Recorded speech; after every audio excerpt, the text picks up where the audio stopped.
Good evening and welcome to Star City News. I'm Torrin Otis. And I'm Kelsey Robinson. Here's the latest stories for Star City News.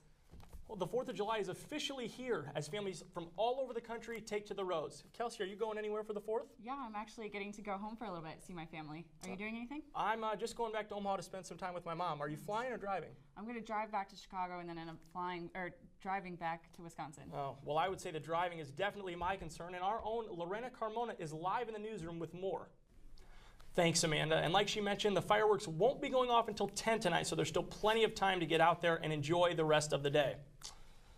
Well, the latest in a string of robberies is an expensive one. The robbery took place just before 6 yesterday morning when an intruder entered a woman's home while she was sleeping. The burglar left with a laptop, jewelry, and a 2005 black Honda CR-V. The car was found around 1:45 this morning on fire. The total loss in property is estimated at more than $15,000. From We Fit to We Sports to We Crime, a man woke up just after midnight to noises coming from his kitchen.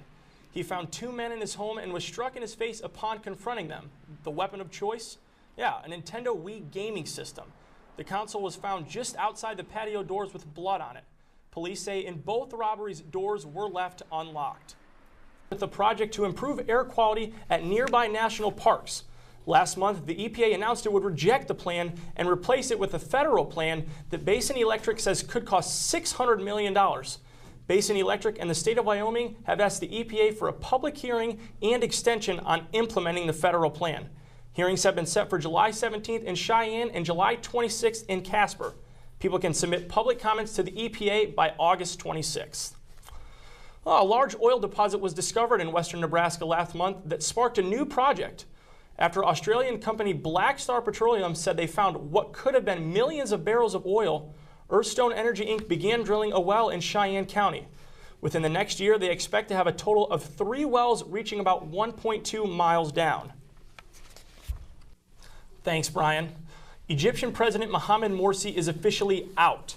The nation's first freely elected president was ousted by the Egyptian army today after its deadline to step down passed.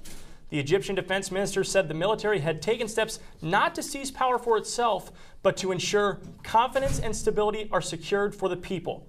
Under a roadmap for post-Morsi government, the Constitution would be suspended, the head of the Constitutional Court would become acting president, and plans would be extradited for new elections.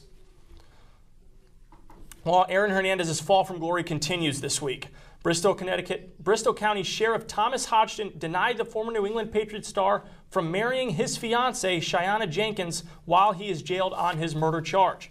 By law, Jenkins would not have to testify against Hernandez if the two were married. Prosecutors said Jenkins had been speaking with investigators and cooperating until she received a phone call from Hernandez telling her to stop talking to authorities. Well, today marks the 18th day of the George Zimmerman trial, and the newest evidence comes in the form of schoolwork, and it's not Trayvon Martin's. Circuit Judge Deborah Nelson ruled that prosecutors may introduce evidence of Zimmerman's coursework in criminal justice that they say gave him knowledge of Florida's self-defense law. In an earlier interview, Zimmerman maintained he did not know about the law, while prosecutors say the subject was covered in the college class. The judge also accepted evidence of an application for Zimmerman when he filed to be a police officer and one to ride on a police ride-along application.